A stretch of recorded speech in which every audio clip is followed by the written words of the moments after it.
This is Joe Rubin for Vinegar Syndrome, and I'm joined today by director Alexander Cassini to discuss his film Stardom, which we're seeing the title comic right now. So, just to start off, the credit sequence in this version, which is the original version, is different than what ended up coming out on video. So can you talk about the credit sequence and how it was done and why it was changed? Yeah, the original. I put on the original credit sequence because I thought the film was running too short for distribution, and I found out that not to be true. But how we did it literally with an old photocopy machine, and this friend of mine who was the sister of the composer who designed it. Basically, we chose the type and everything, so it was done for 2 nickels. Literally, we photographed the distorted images of somebody's body on top of a photocopy machine, mine and other people's, and that's it. That's basically how we did it. It was and did the slow dissolves and did it. And the reason why I took it off at one point, it felt like since, for one thing, there's a difference between how films play in the theater versus how they play on television. I felt that for television, the film was running a little too slow at the beginning, the opening. So I did a couple of cuts, including cutting off the title sequence, because I felt it was maybe dragging it down a little bit for the video version. However, looking at it now, or maybe since the film was done a number of years ago, I think audiences have sort of caught up to it in a strange way. And I think I really like the title sequence. I think it's pretty out there. And I like the fact that it was done for no money at all, literally. So it was, I always like things that are done for no money.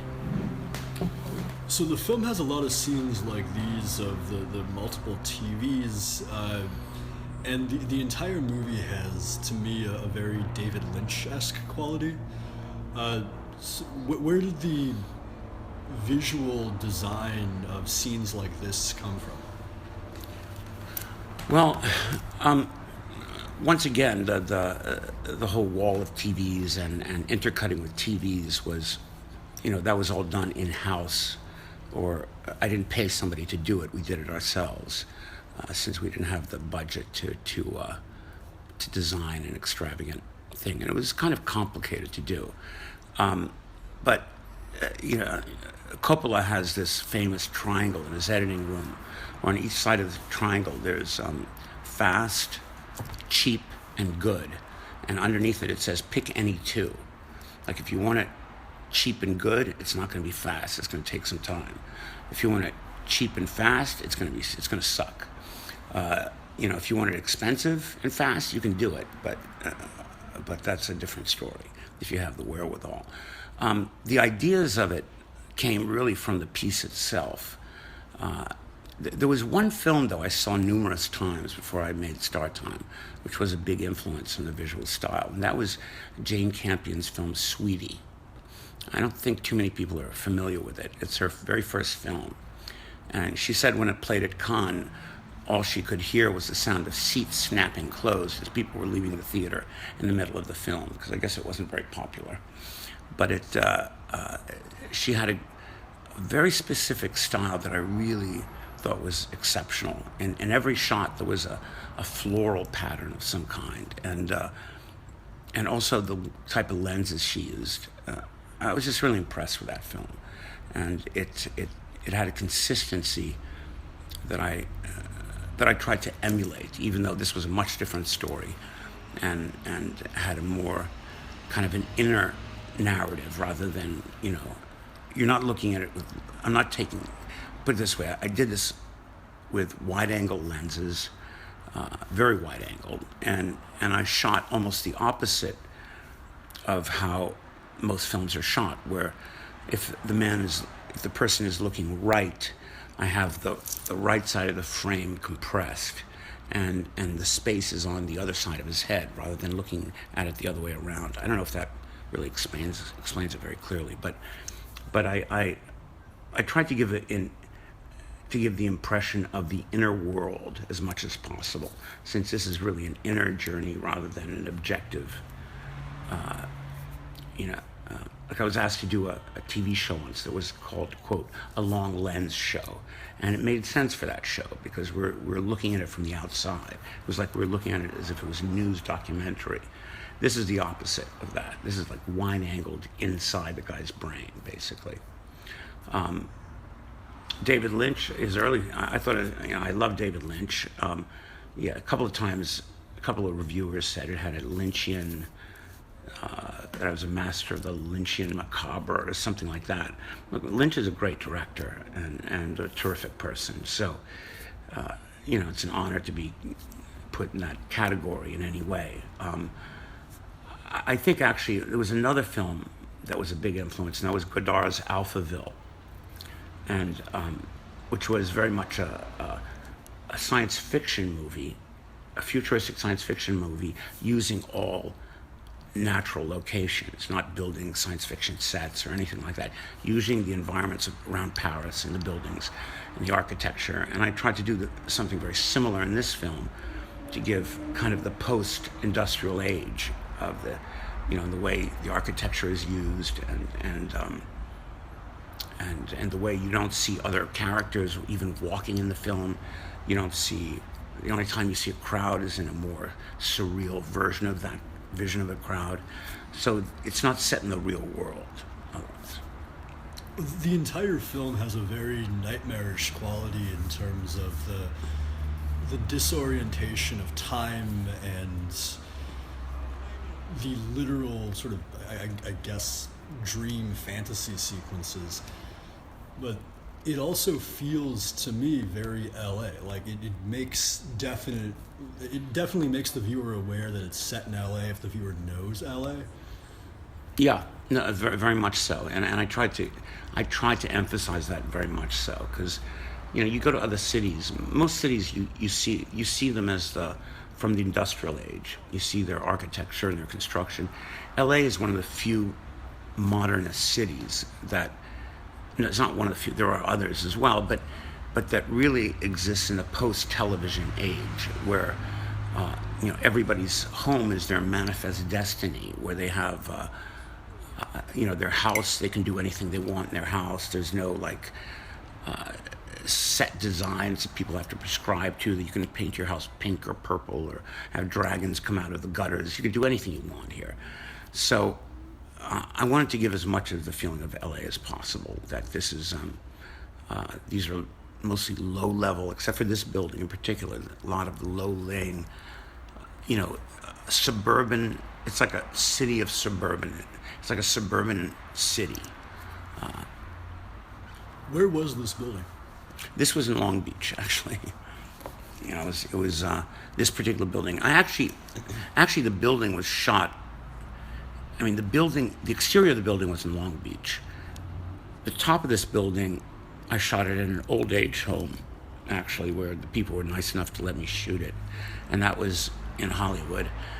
The interiors were shot and it were built sets, a lot of them. So, every time you see a door open, it's like between the door and what you see on the other side, these were all constructed locations. These aren't locations that exist in their entirety.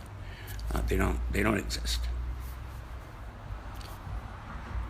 So since he's the star of the show, how did Michael St. Gerard come to be involved? Well, Michael is an unusual character, is an unusual person. I don't know how far I want to go with this, but he was. I liked his similarity to Elvis, in a way. To me, I'm a big Elvis fan, so to speak. So that was that played an influence, and there's a disconnect in his. I felt there was kind of a disconnect between his emotion and his brain, which worked for the film. And I'm not saying that as a criticism. I'm saying that every one of us are different. So he's got some different quirks that I thought could work fairly well for the film. And he was just chosen through audition, basically. I auditioned a number of people. There was one friend of mine who's since died named, it was Michael Jeter. And Michael Jeter actually did the student film that I did when I was at American Film Institute. So there's a student film, short version of this that played more as a comedy. And I'm sorry, I was maybe a little afraid at that time to use Michael Jeter for the feature, but Michael Jeter is a bit of a genius, I think, a comic genius. But he, as I said, he since died, and so anyway, so I used Michael St. Gerard, another Michael.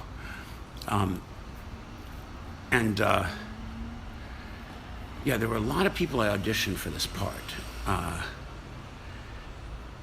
And some people felt he was perfect, some people felt it was a little miscast, but, everyone's got an opinion about it. And I have to say, I had to shave the performance by frame by frame, because to make it right.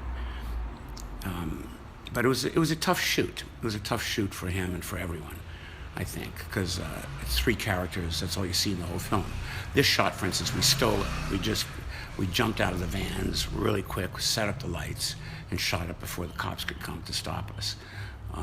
Because I love that shot with I love this particular shot right here. And of course, the close-ups are done somewhere else, where I don't even remember. But anyway. There's a lot of good use of negative space in scenes like that. In going along with the industrial quality of the film, it looks like everything is almost abandoned. Yeah, that's kind of, it's an abandoned universe. So, like, this was a motel.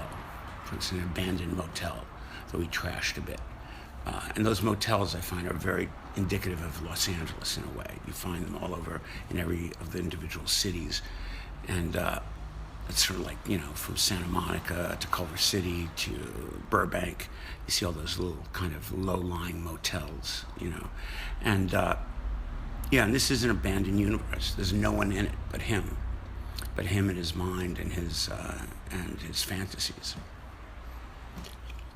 So on the comedic side, I feel like there is still a definite sense of humor with especially his performance, which to me always seems absurd to the point of you can take the character seriously, but you can't take him seriously.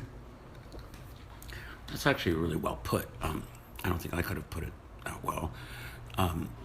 There is a comedic element to this always. There always, and it was nice when I saw it in a big theater, not at Sundance, but in a regular theater where people paid to go. They laughed at the right moments, and I was really, that gratified me enormously, because it's the humor is very, it's not broad humor. It's not physical comedy so much as just, a much subtler internal comedy. But I like it when people laugh, because it's some people leave horrified and some people laugh when they watch the movie. You get a very wide different reactions to it. Well, what's interesting, and this is what kind of first made me aware of it, is the VHS release really tried to play it up as a straight horror slasher film, which it really isn't. It sort of turns into that in the final third, but it's definitely not a horror film in the conventional sense. I agree. It was never meant to be a horror film. I think I took the genre to a certain degree, like the idea of an axe murderer, is part of the horror genre. But it doesn't play like a horror film. And I never thought they released it in the right way. They never, first of all, now people, when films play at Sundance, they have it all over the box, it's played at Sundance or whatever. It wasn't even mentioned. And it also, it's just not a horror film. There's not if you're expecting a horror film, the problem is you won't you might be disappointed because there's that catharsis of release with the murders and catching the killer and who's going to do it. And this doesn't have that per se. There's a feeling of danger. It's more there's an overlying feeling of dread and danger. It's a movie, when I was making it, I said it's a movie you have to give yourself to. And once you give yourself to it, it takes you straight to hell.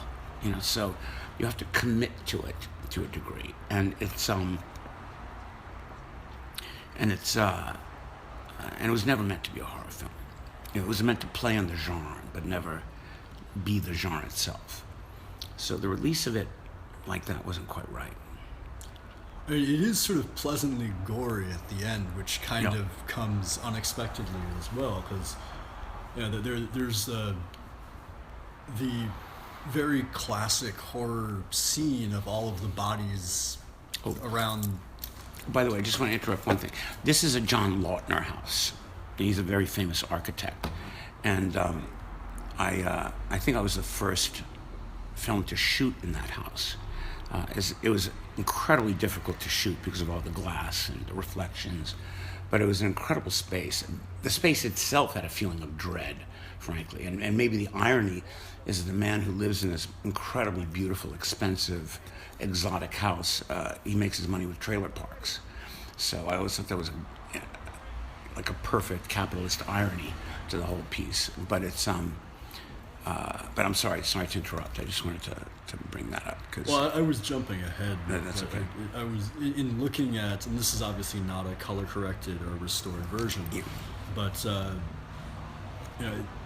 having only previously watched this on VHS, it's really remarkable to see the level of detail in a lot of the scenes in terms of lighting and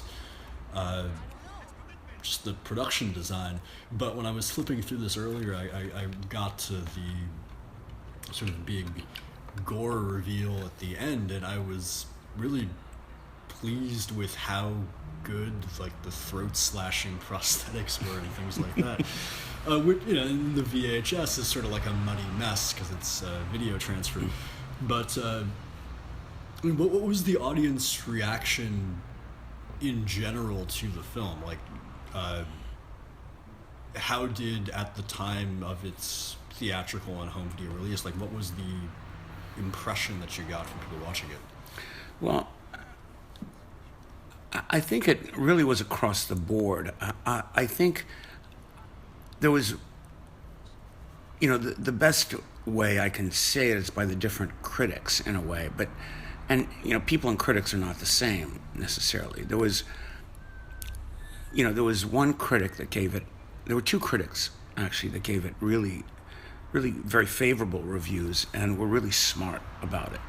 And one was out of Washington, the other one out of Chicago, and he got all the political nuances, like the communist anthem, is being sung here. All these different kind of ironies that are playing out throughout the film, because it's also a play on capitalism itself, and in the sense, or the irony where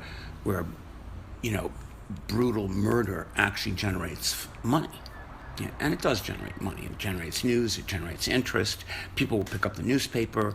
It will sell newspapers, and the idea that the two there's also this unholy alliance where, if you're reporting on something like this, are you actually encouraging it? Like, do you propagate just what you're reporting about? You can even report about it and say, "Oh, it's horrible. It's horrible." But it doesn't matter. You're still talking about it, and therefore you're widening the scope of interest in it, and the public will be, whether it becomes unhinged because of it or not. That I don't know. But because it's a long leap from the idea of it to the action, but the details you're talking about was very important to me. I wanted the technique of filmmaking and the skill involved. I wanted that to be very clear, because I needed to massage, because the subject matter is difficult to watch sometimes. So I wanted that to be able to superimpose almost the subject matter, to be able to draw you in. I wanted the filmmaking to be almost seamless, so that you wouldn't be thrown off by anything. Some films you can have very shoddy filmmaking, and it's okay, and that could be part of their art too. It can be very rough around the edges. This, I want it to be very kind of well seamed together around the edges, and people, like I used to joke when I was making the film. I said, if this ever goes to Sundance, they're going to gang rape me on the side of a snowbank or something, because it's not a Sundance film. And I didn't even submit it to Sundance. It just so happened that when I screened it in New York at the New Directors, Jeffrey Gilmore, who I hadn't known who he was or where he was from or anything, was in the audience, and he invited me on the spot to bring it to Sundance. And I was really surprised, because I just, there's a kind of that reality-based filmmaking that seems to play well at Sundance. And something like this, that's definitely almost a magic realism of sorts, is not something I've ever seen there. I remember I used to go there before it became a big hoopla industry, gang fuck, or whatever you want to call it. But it's when it was very in its infant stage, it was really a beautiful festival, and there were some great filmmakers, unknown, and there was truly a bastion for independent filmmaking. By the time I brought Star Time there, it seemed like it was already an industry. It was already co-opted by the industry to a large degree. And this was a film without movie stars. And that also goes into what you say about people's reaction. Like, there were critics that were very favorable, and there were some that of course weren't. And like Variety, for instance, I remember that was the first criticism I ever got was from Variety, and they really didn't like the film at all. I mean, it really, because and rightfully so, because it also plays in with the idea of entertainment as butchery, and entertainment as of murder as an income-producing idea. But the reaction was also, I wasn't a known director. I didn't have movie stars in it. There wasn't anybody. I came there without like political ammunition. I came there naked with a film, holding the film cans under my arm and bringing him into the thing. And I got to give Jeffrey Gilmore a lot of credit. It took, I thought, a lot of courage for him to bring it to Sundance in the first place. And he was a big champion of the film, and I'm very, very grateful to him. But it had a very mixed reaction there, which I had a feeling it would. I also, like Jane Campion, could hear the sounds of seats slamming shut as people were running out of the theater at Sundance. But when it played in real life, it was a much different reaction. I thought people enjoyed it much more. It was more, people seemed to like it. I only really saw it in the theaters in Los Angeles, and I did quite a few screenings. I even did one of those screenings where you get people off the street, and I pretended I was one of the agencies that hire, because I couldn't afford to actually hire an agency, so I would sit there with my little pad, writing people's names, and just to see the reaction of people. And that helped me also in the editing process, because it's, when you've made the film, there's a strange thing that happens. If you watch it with other people, you can literally, I felt like my nerve endings could actually feel what they were feeling. And for each cut, I could feel that they were, what worked well, what didn't work well. So it's a very important process just to even screen a film as you're making it, to screen it to an audience. You don't need to hear their opinions, you can just feel them, frankly, and you'll know what you did, where you need to go. I think if you're open to it, they can guide you, because it's, I took a lot of chances with this as a film, in the sense that it wasn't a film that people, heartwarming, heart-wrenching, it makes you want to hug little babies and kiss little Bambis. No, it's not that kind of film. and it's so it takes. It's a film. It's like you've got to work with, but frankly, when I see films that I have to work with, I really like that. I really cherish that. It's films that don't always have tidy endings or tidy, philosophical premises. One other thing too, every film is in a way a thesis. It's a doctoral thesis or a premise that you go by, and no matter what it is. And a lot of times there seems to be this disconnect between the directors and what they're actually executing. There was a TV show I was directing that I found it very hard to stomach directing it, because it was so misogynistic and it was just horrific to me. And even though it plays on television, to me it was just unbearable politically. It went so against my political sort of integrity that, and I find that if I had to walk away from that episode, because I find that if you continue to do things that are in contradiction to your integrity, there's a break that happens in your personality. I mean,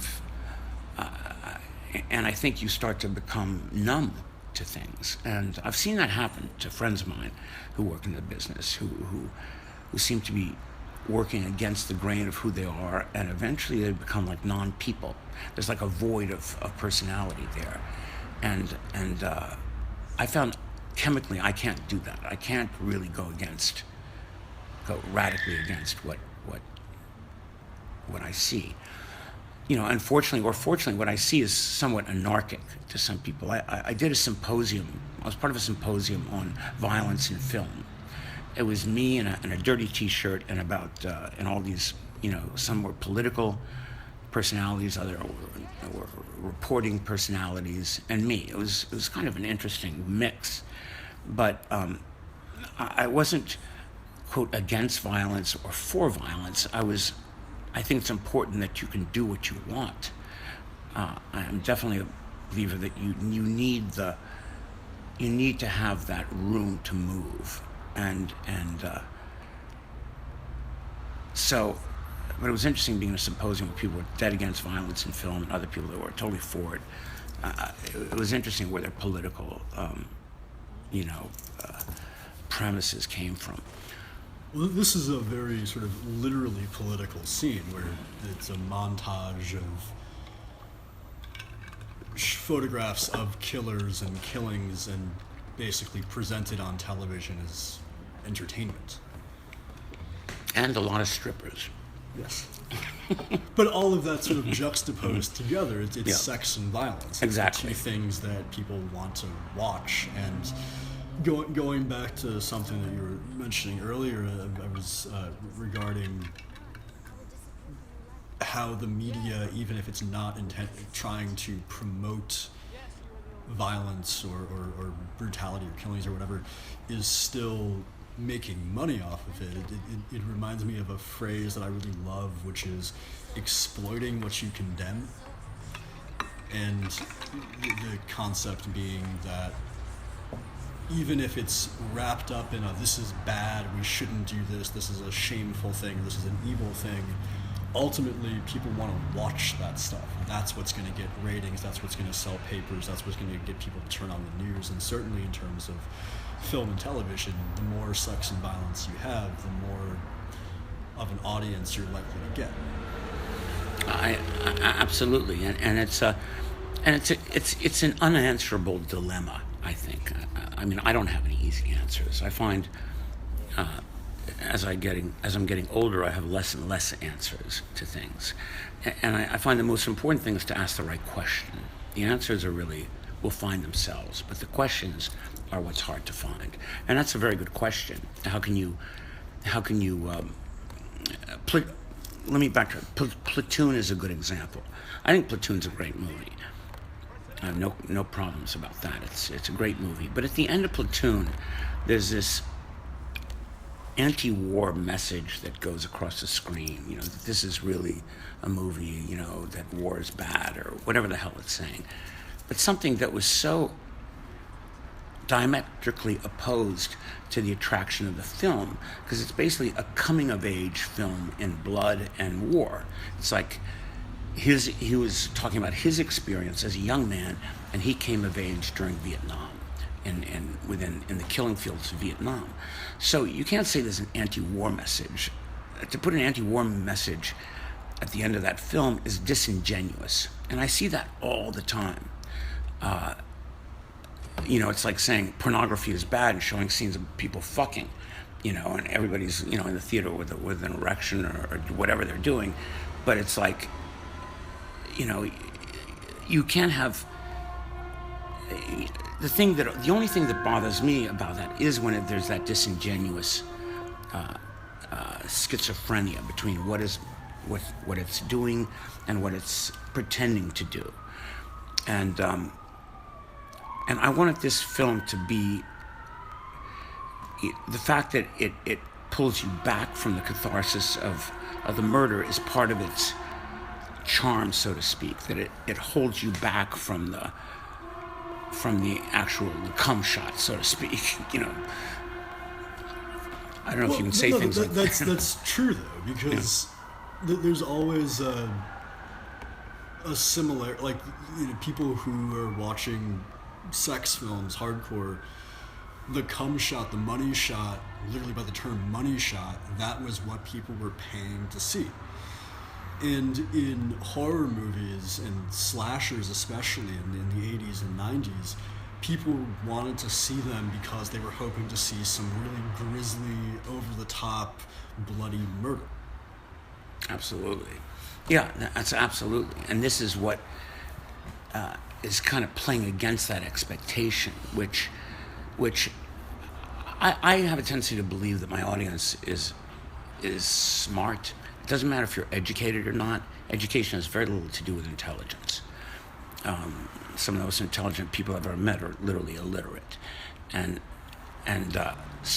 I believe my audience is perceptive enough and smart enough, and smarter than they're given credit for. And that's maybe that's a wrong expectation, but that was my expectation, is that to give them something that maybe that will play as a bit of a mind titillation. For instance, like the cum shots in porno films, whatever. To me, that's the least interesting part of the film. Maybe that's just because maybe I'm just a little weird, but I don't care about that part. In fact, I hate sex scenes by themselves. A sex scene is only valuable if there's a degree of tension behind it, if you think the husband is going to walk through the door, if there's an element of danger playing against it, against this hyper pleasure moment. You have a contrast of danger or death or comedy even, but there has to be another element for it to play, for it to even work.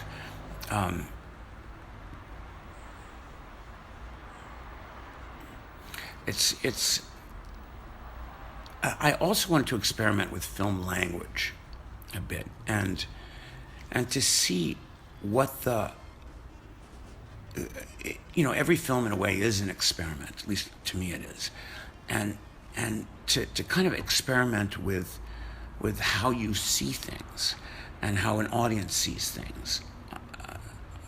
And that's a lot of what I wanted to do here as well, to kind of, the sound, for instance, is very critical in this, and I spent a lot of time on it. I was a musician originally, and sound is a very, just not just the sound of life is very important. So underlying the entire film is a track done by this guy, Donnie Blank, who's very talented. I mean, actually, the sound people are some of the smartest people I've ever met. I kind of gathered this group of people that were really remarkable. And we spent, like usually with low-budget films like this, you send it off to be done, you farm it out to a company, and they do it very quickly. It took me a month to mix this film, and that's unheard of in a low-budget film like this. But we were doing it in a very small studio in San Francisco, and we were doing it digitally with a digital mixing machine, which nobody had ever actually used before. So there was kind of a learning curve with that.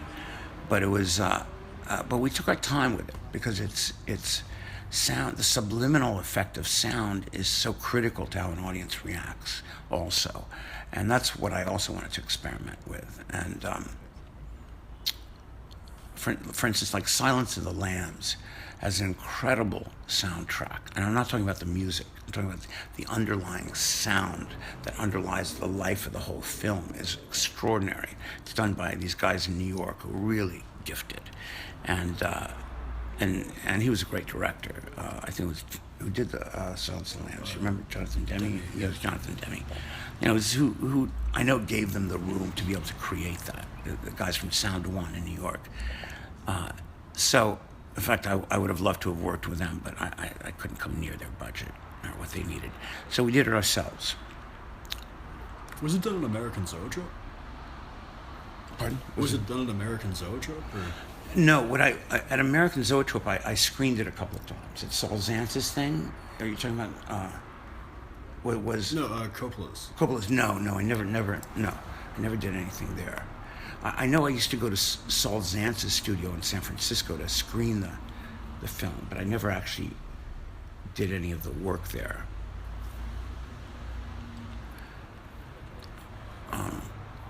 So just getting back to the cast, talk about John Ryan. Oh, John Ryan, my God. I think he died not too long ago. John Ryan was a nightmare. I mean, he literally was a nightmare. And it seems that can happen. It happens probably more often than not, unfortunately.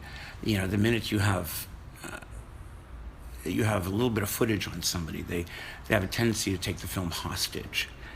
I think that's why British actors are hired most of the time these days in American shows, because they treat acting like a job. It's not a vehicle to stardom and to not just a vehicle to beautiful women and wine and fast cars. It's a job. It's what they do. It's no better or worse than being a cab driver or anything else. There's a like I know in Europe, for instance, I lived in Italy for a number of years, and I was married to an actress, and I know that the films there, when an actor would start acting like he was a movie star, the whole crew would abandon him, and they just wouldn't help him. They wouldn't do his makeup, they wouldn't do his hair, they wouldn't do anything. So he immediately got in line. Here, it's the opposite effect. When somebody acts badly in a film, you know, everybody kowtows to him deeper. But at one point in the film, I actually fired him. And about 2 weeks into shooting, because he was having such a negative effect on the crew, and I protect my crews very ferociously, and I told him, you know, forget it. This film is so strange the way it's done. I could do it like a Buñuel and have two actors play the same role. It doesn't really matter. It wasn't worth it for me to have the crew suffer through someone's kind of mental instability. At the same time, I really think he plays the role really well. He's really a great actor in many ways, and I think he would have had a much bigger career had he been easier to work with. There was also a strange religiosity. He tried to pick up all the girls in the set while talking about Jesus. I mean, it was a very strange combination of things. But overall, I don't really care about that stuff. I just don't want my crew to be abused in any way, and that's where I really draw the line there. They want to try it with me, they can try it with me, that's fine. But one technique I learned very well, if I act crazier than the actors get in line really fast. If I start acting like I'm an absolute maniac, they don't want the film to go down the rails out of control, so they start behaving. So any director who's watching this, if you ever have actors that start behaving like prima donnas, just act crazier than they are, and I promise you they'll get in line really fast. So getting back to Michael St. Gerard's performance, there's something very childish about him, both in terms of his mannerisms, like, you know, earlier when he both when he's at the house, John Ryan's supposed house, as well as the house of the woman who he's supposed to kill, he's jumping a lot, and he's sort of like skipping around and acting literally like a big kid. And that always sort of struck me as, like, you know, other scenes he's like dead serious, stoic, and almost comatose. So where did like both the performance and the character come from? Well, you know, it's hard to say what's instinctive and what's studied. I mean, I think the fact that this character is a child, you know, it's a child in a man's body. You know, someone whose relationship with television is so intimate that that's their reality. I mean, a good example actually is Being There, is a really brilliant film from a really brilliant book, and a very different story. But that's also about a man who's totally enraptured with television. And there's a childish quality to Peter Sellers, who plays that role. And it's so the childlikeness is instinctive and inherently woven into a character who's going to play this role. I think there's no way you can get away from that. He's you know, and the way he looks as the media as a mentor, as a guiding light, as his unquestioning embrace of the messages of the media. There's a certain point I was questioning in my own life what I'm wearing or what I'm doing, or my points of view or opinions about beauty or about obesity or about what's good and what's bad. How much is it mine, and how much of it is brainwashed into me from years of watching the media and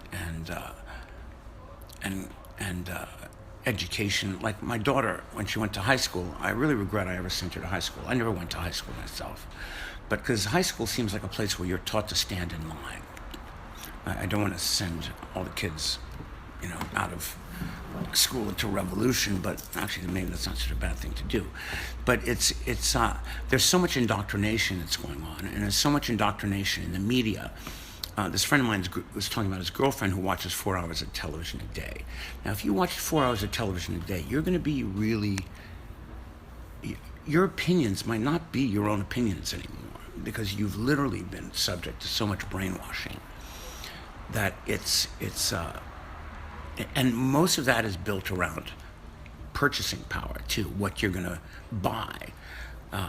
Like I was in, when it was still the Soviet Union, I was in Russia, and their propaganda machines were very primitive compared to ours. Ours are highly sophisticated, from the advertising world to everything else. There's and like I said, like saying before, every film has a political message, whether they think they're doing it or not.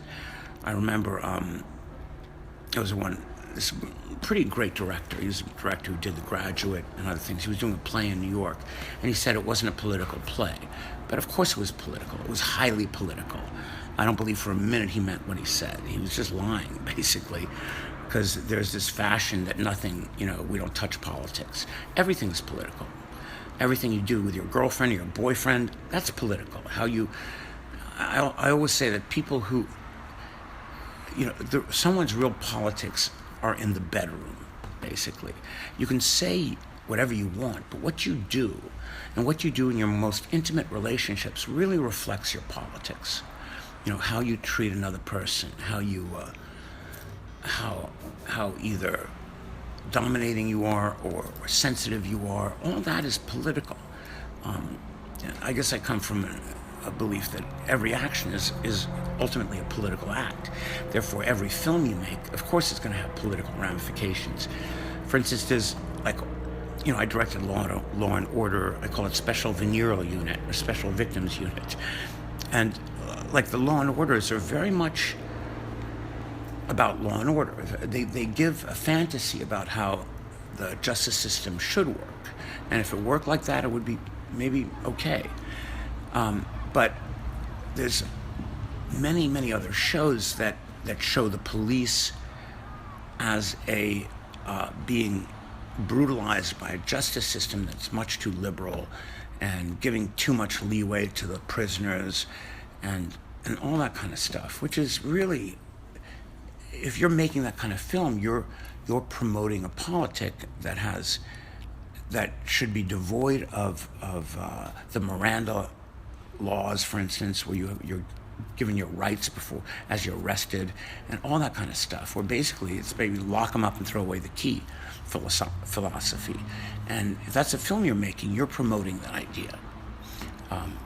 You can't have a liberal kind of rhetoric and then make films that are completely the opposite of that. I mean, many people do, but that's disingenuous, I think, and also very destructive. Just to jump into a Law and Order tangent, because I love the original Law. I like all the Law and Orders, but especially the original one. The first few seasons of the original Law and Order, from 91 to 95 or so, are really remarkable televised filmmaking. Yes. Because they capture New York in a way that no other show that I've seen really managed to capture a slice of life in New York in a way that simultaneously felt very scripted, because it was, but also was extremely conscious of what the city was like and how it was changing. And I guess to bring it back here, this film, which as said is completely outside of the real world, seems to be obsessed with the real world as seen through media, and is basically the inverse of what Law and Order was doing, where it's trying to be media which is indistinguishable from the real world, whereas this is media which is a reflection of media, but therefore inadvertently reflects perceptions. I don't know if that's too heady and I think it's great. It doesn't. No, it's not pretentious at all. I think it's a great. You're a very smart guy, and I like the way you see things, and you see things through layers, and it's. I mean, one of my closest friends actually was part of the creators of Law and Order. This guy Robert Palm, and when I first knew Robert, he had to borrow $20 just to get through the day. He had a convertible with a ripped, it was raining on us in his car, basically. It was a convertible with a ripped roof, and he didn't have a pot to piss in. But it was nice to see him get successful for a while, and through Law and Order and working with Dick Wolf. But it's, just to get back to Law and Order, I know a little bit about the whole genesis of it. There was oh God, I can't remember his name. He was the head of NBC. But there was he died very young, but he was quite a visionary. And he let Law and Order breathe. He gave it, now when you do a show, if it doesn't hit right away, they take it off the air before it has a chance to even piss on itself. And Law and Order was a period where they gave it room to exist and to find its way. And it was very much alive. And it was Peter Brook is a great British director, and he's also a wonderful writer, the way he writes about the theater and directing and everything. And he calls it something he calls dead theater. You know, when you repeat the same thing over and over again, eventually it's going to just die in itself. There's no more room for invention. It no longer has room to breathe. It suffocates upon itself. And Law and Order in the beginning was very much alive. It was trying to find its way. And they used different camera techniques at different periods. And it was, it had never been done like that before. Also with that documentary style, that dun-dun. How would you like to have the residuals, the guy who created those two notes, those two musical notes, bum bum? Every time that's played, he gets a kickback. I mean, it's pretty incredible, actually, when you think about it. Dun dun dun dun. You know, I mean, it must go on 50 times every single day. It's like ka-chink, ka-chink. You know, it's like a cash register. But it's so it's there was a youthfulness to the original Law and Order, because they, it's funny, even the television industry in its inception, nobody thought it was going to be so successful in industry. Nobody thought it was going to make so much money. So you had a lot of people coming in from theater, from all kinds of places, experimenting with it, making it come alive in a way. And when, a medium exists with that level of insecurity, it's also the very heart of its creativity. It's where it can exist and breathe and be born. But once it's born, once it settles into a kind of money-making industry that everybody and their mother gets into, it has a tendency to be in lockdown, where it no longer breathes, it no longer takes risks. If you don't take risks, you can't, I will say, you can't have safety and democracy. Oops, I think they're coming for me. I'll let that pass a little bit. Well, like, democracy and safety can't coexist, I believe. You can have, whoa.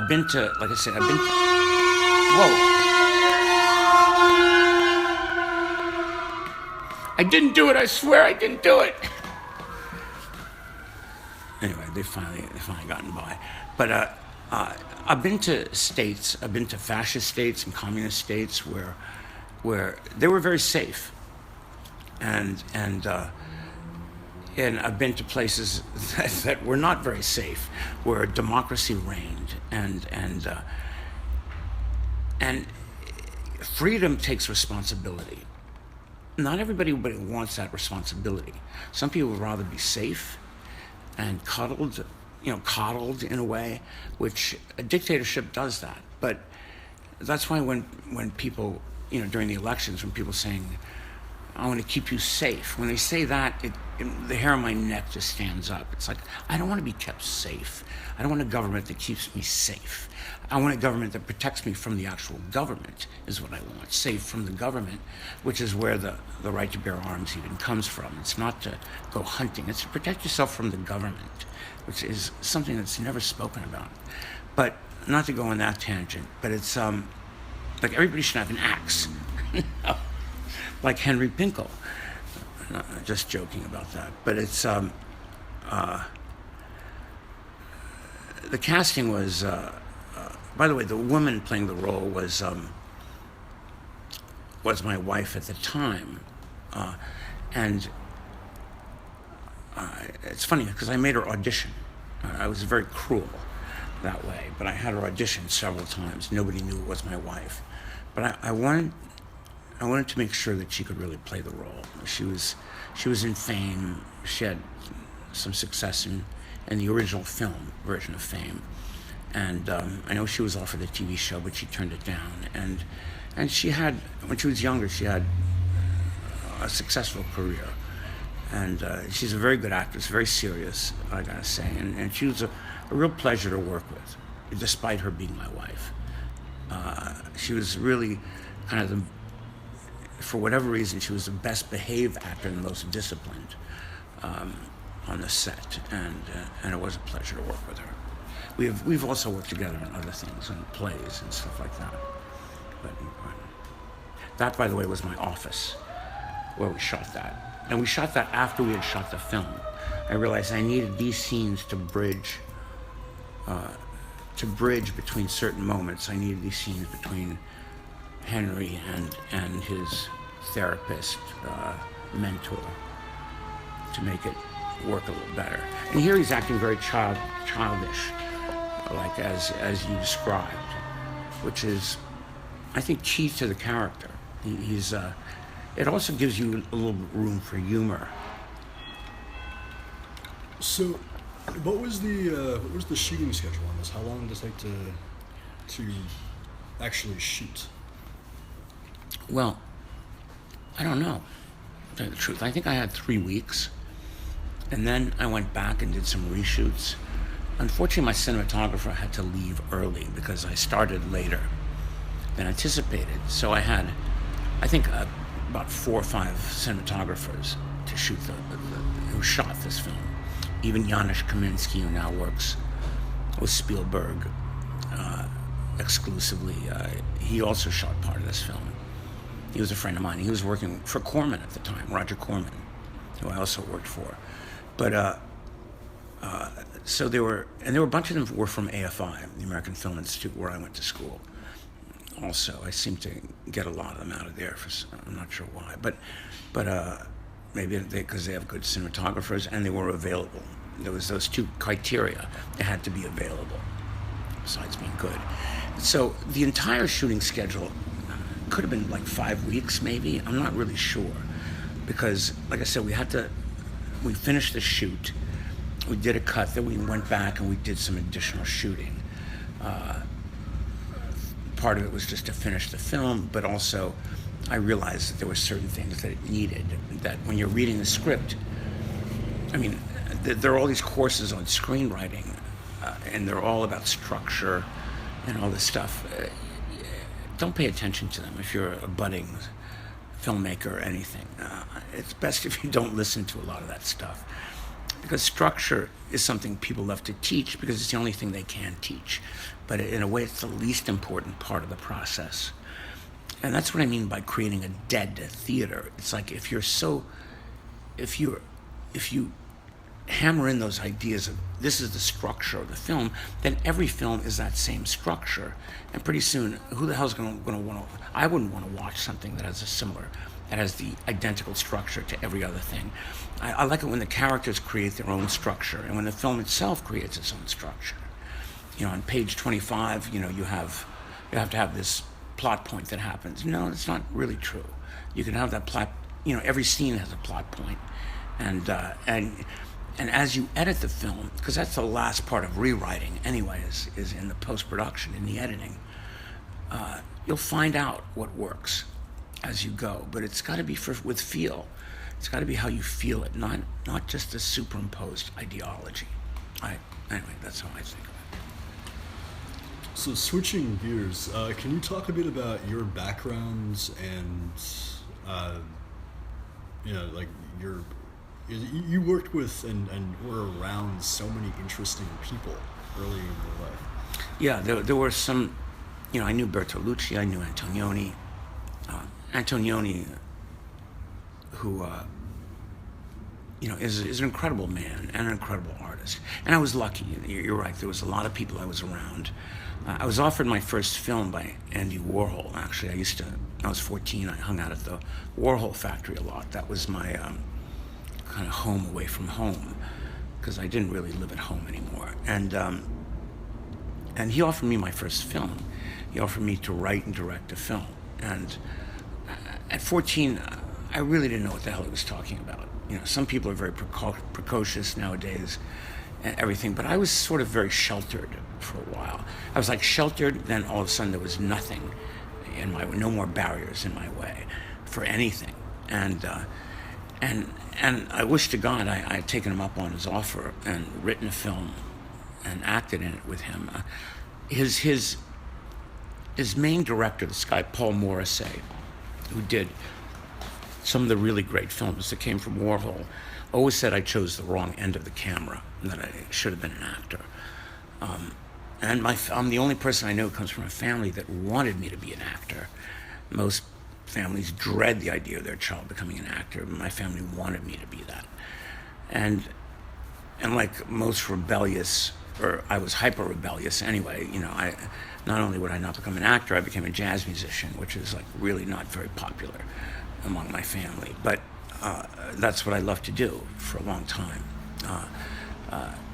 Originally, I speak a couple languages. I speak French and Italian. I also worked with Ennio Morricone, the composer, and I worked on 2 films he did in America. I was his translator. I played on the recording dates, and I was also his go-between between him and the orchestra and the musicians and the producers. And it was a great job, I gotta say. It was really, I was at Manhattan School of Music at the time. Like I said, I never went to high school, but I got an equivalency at one point, and then I went to a music conservatory, which is probably the only college I could have gone to, because they let you in by your audition. And but anyway, I was a musician those days, and working with Morricone was was a gift and a half. He was a consummate professional, and he's also a real bastard too. He's somebody. His son lives here, and I know he never once complimented his son on his work. And his son won the Academy Award for Cinema Paradiso, for he was the composer on that film. And it's sad when a father doesn't give the baton to the son. I experienced something very similar, and it's, that's why when I wanted to make it very clear to my daughter that I was giving her the baton of whatever that is, or whatever she wants to do, that I wanted to support her in that and not be jealous. There's, like I said, my background is strange that way. I mean, I won't give you all the sordid details, though it would play for more entertainment, I think. But I was married to several actresses. Maybe that's why I became a director. It seemed I had a terrible addiction to actresses, but it's in my love life and in my married life. But I was around filmmaking and filmmakers for a very long time, so maybe it was a natural evolution for me to go into it. With Antonioni, there was one specific thing that I played for him once. He had a geodesic dome that he lived in Sardinia. That was one of his homes. And one night I was a saxophone player at the time, and I played for him and a group of people in that dome. And the acoustics were fantastic, and we're all smoking Thai weed, and it was a terrific night. I played for him, and he was very grateful. And every time I saw him after that, I didn't understand, but he was thanking me for that night. And I saw him right before he got the Academy Award, shortly before he died. By then he was paralyzed in a wheelchair. His wife is also a beautiful, wonderful person as well. But he thanked me over and over and over again for the night that I played for him. And I would, in my stupid arrogance, I would be, well, I'm not a musician anymore. I'm a director now. Like, saying that to Antonioni, you gotta be joking. This is probably one of the most, he is the director of the 20th century in a way. His films are phenomenal, and some of them are not very easy to watch, but his gift and his language and his use of film language, pushing the envelope, is undeniable, and it's brilliant.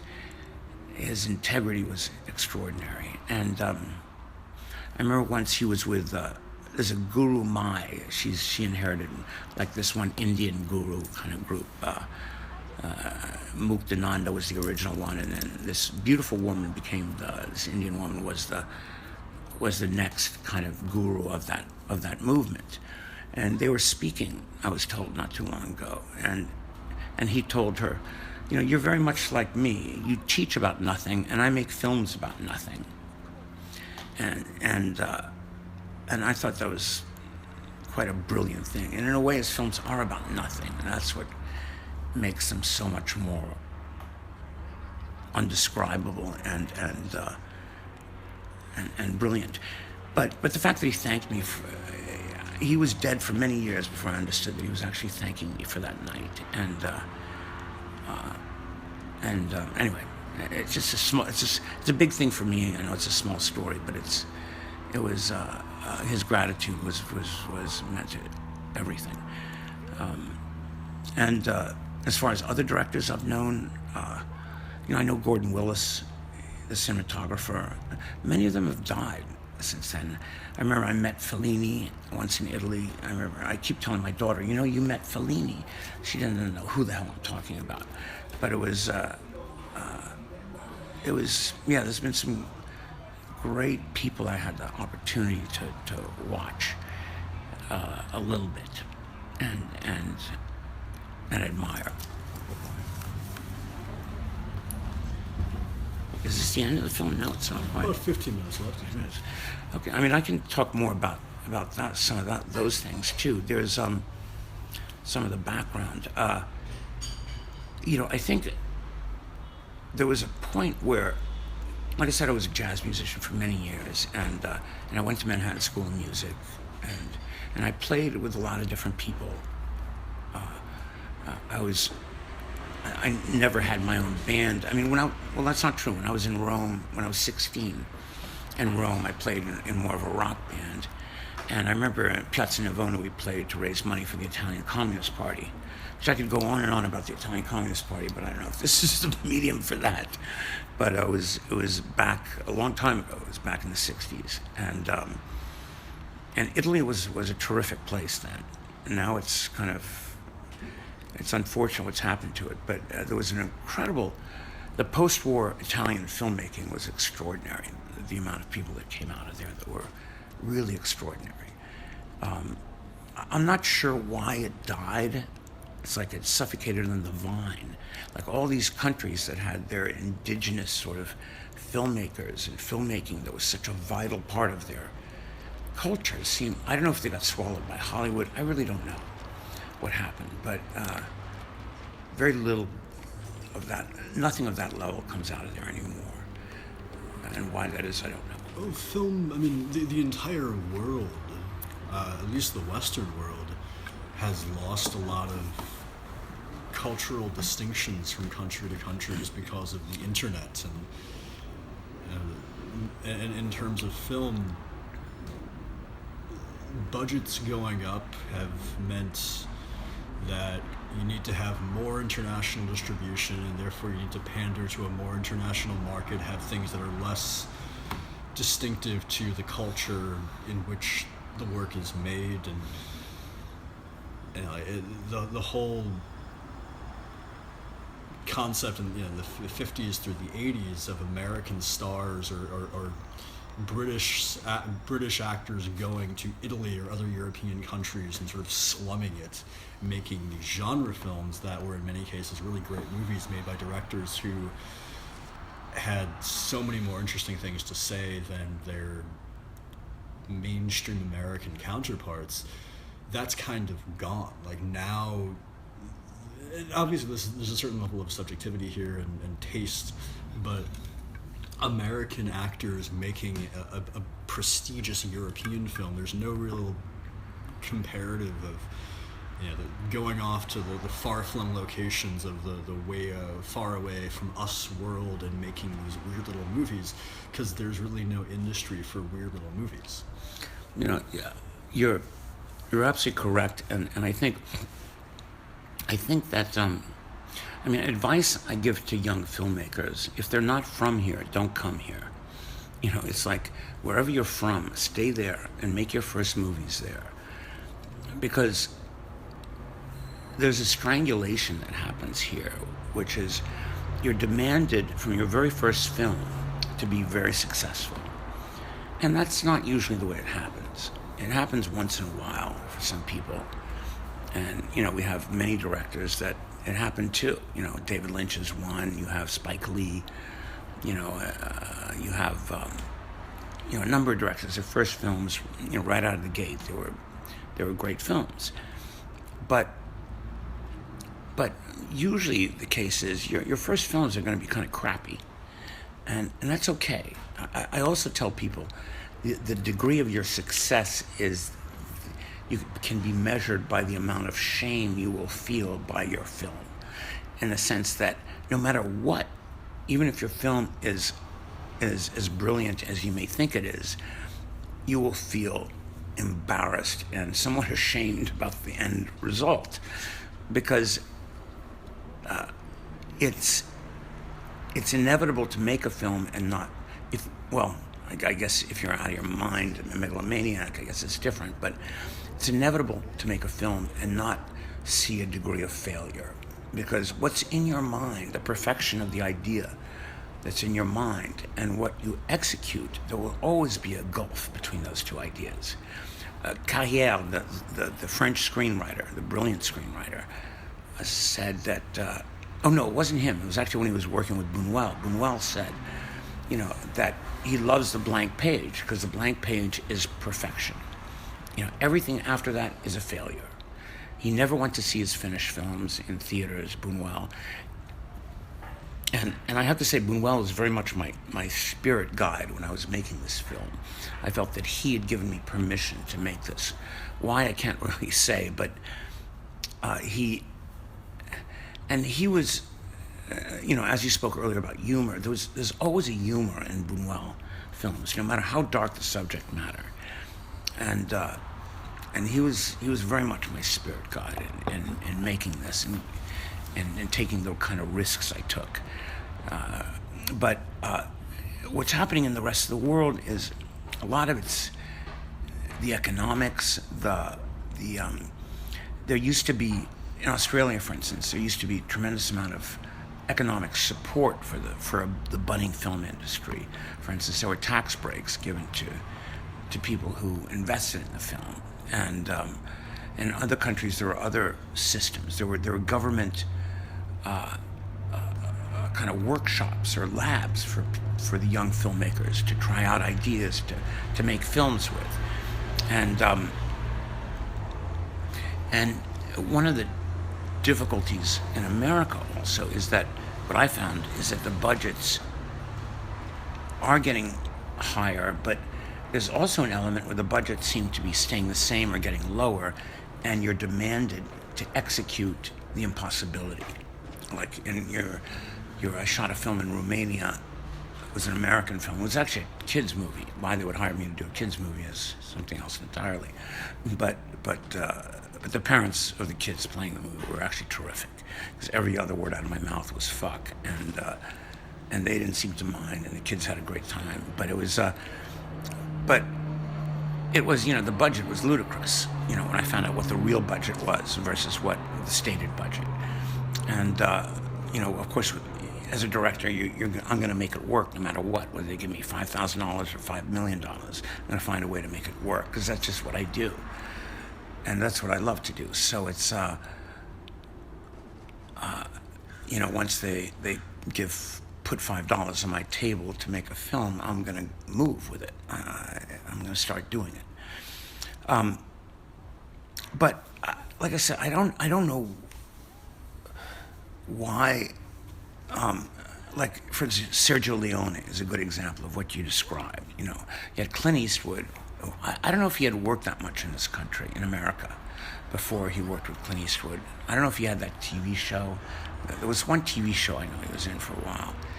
But Sergio Leone, when he found Clint Eastwood, he found how he described it. He said, I don't quite remember, but it was like I was looking for an actor, but I found like a god or something like that. But because Clint Eastwood and Sergio Leone are married in stone, you can't divorce the spaghetti westerns that he made without Clint Eastwood. I mean, they wouldn't exist as films. Both of them were so brilliant in their execution together, and that's part of the genre thing I think you were describing of this, taking the way he took the Western genre and readapted the samurai genre for the Westerns was extraordinary. It was really brilliant. And that international language was very important, because the translation, what we do in this country, we find a good movie that's done somewhere else, and we remake the exact movie in English. Now, what's the point of that? I have no idea, but it usually turns out to be a horrible film. I mean, 9 times out of 10, it's a shameful film that's done so badly, because they don't always translate so well, for one, and you can't recreate things. You can't imitate things like that. It becomes, like Peter Brook says, the dead theater. It becomes something that's locked in stone. It will not breathe. Where a better approach would be not for us to imitate them identically. You can learn from some of the things they've done and take it to another level. But here we're very loath to put money into risk. It has to be a sure thing. That's why sequels are born, and that's why imitating films that are already successful and remaking that. Why don't we just remake this? It's kind of I think a really boring idea to do that. But it's what's so funny is what's his name? Who did Pulp Fiction? Tarantino. Yeah, Tarantino's first film, Reservoir Dogs, was. I remember I was watching this Chinese film called City on Fire by Ringo Lam. So I was watching it and I realized, shit, this is Reservoir Dogs.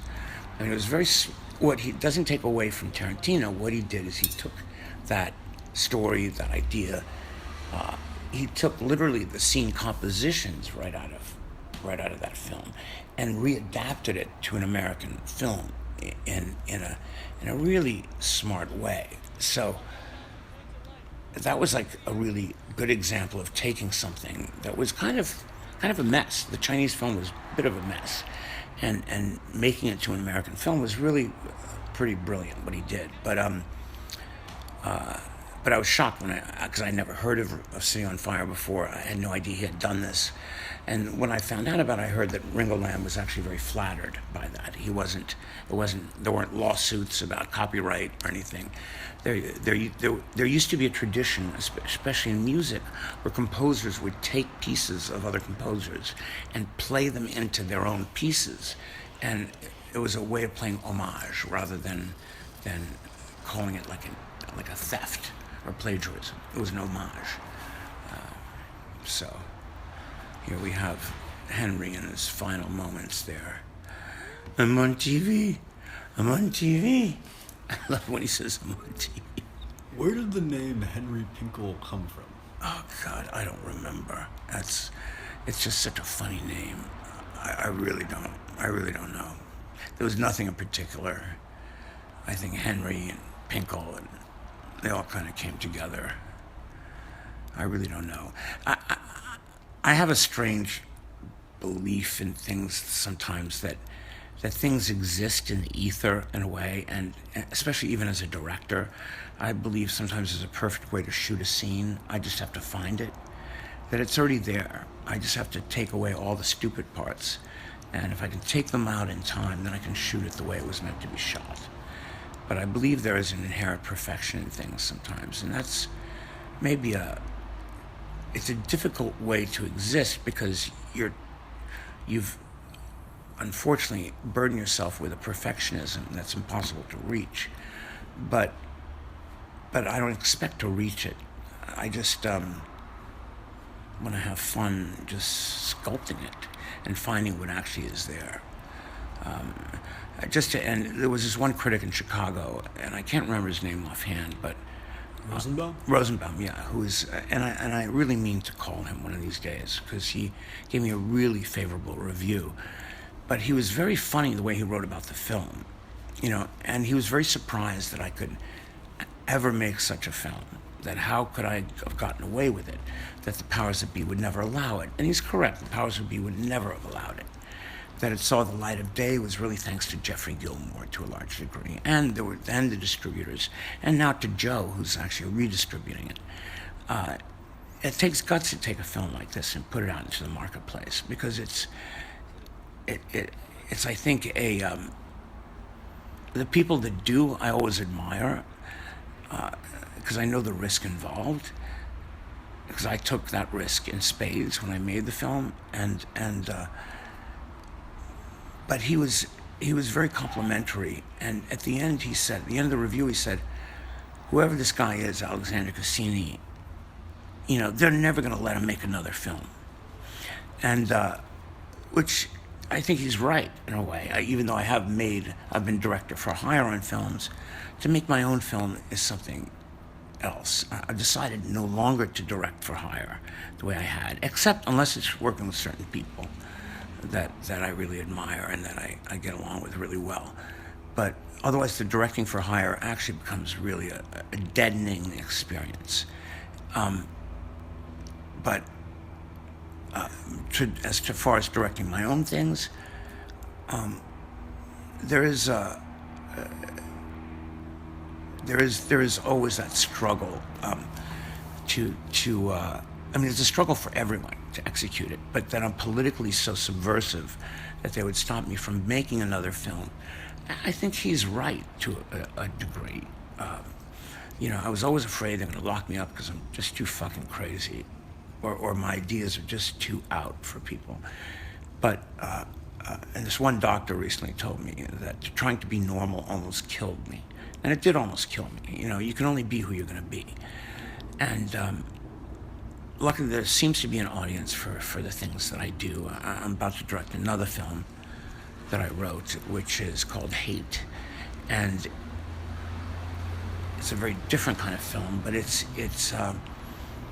deals a lot with Vietnam and the repercussions of Vietnam and the draft and everything, and a kind of a film noir set in San Francisco back in the 60s. And they can't stop me from making another film. That's also the thing. If there's somebody courageous enough who wants to distribute it, that's great. But I have a producer. I have the people I need to start putting it together now. But it'll be interesting to see what happens in the future. And I went back to school actually recently. I went back to UCLA to get a master's in screenwriting because I was very insecure about my writing. And the head of the program, Lou Hunter, said that I already came in with a full-blown voice, which I really didn't know. I'm the last to know things about what I can do or can't do. And they were very pleased to have me there. They paid for my entire, education there, my 3 years, and to get a master's, they paid for it. And it was a great and a very nurturing environment, I thought, and it made me write very fast. And so one thing I know he whispered to another student, he was worried that, he thought I was one of the best students he ever had, but he was worried that my films would not be commercial enough. But I think there's enough of a, and this is something I've always believed, there's enough of a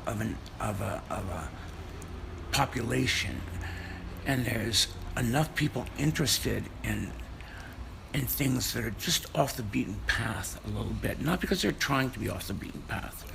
It's funny, everybody tries to be different, or not, they don't try to be different. There's this whole idea of like, just be yourself and then everyone will embrace you. No, that's not really what goes down. Be yourself and most people want to hang you. But it's, there's Dante, they retranslated part of the Divine Comedy. And Dante has a great saying, which they mistranslated for a long time. They used to say, if you follow your own integrity, if you follow yourself, you will be championed and given awards. It's actually the opposite of what he said. What he said is that if you don't listen to those voices telling you what to do and where to go, if you listen to your own integrity and really follow that line, you will be despised, you will be ignored, and you will be forgotten. But if you listen to what they say, what they tell you, and how to manipulate, your art form, whatever it is, and what to, how to be part of the political status quo, then you'll be embraced and you'll be championed and you'll be very successful. So he's saying basically, if you're going to be yourself, you're going to be. Your life is going to be miserable.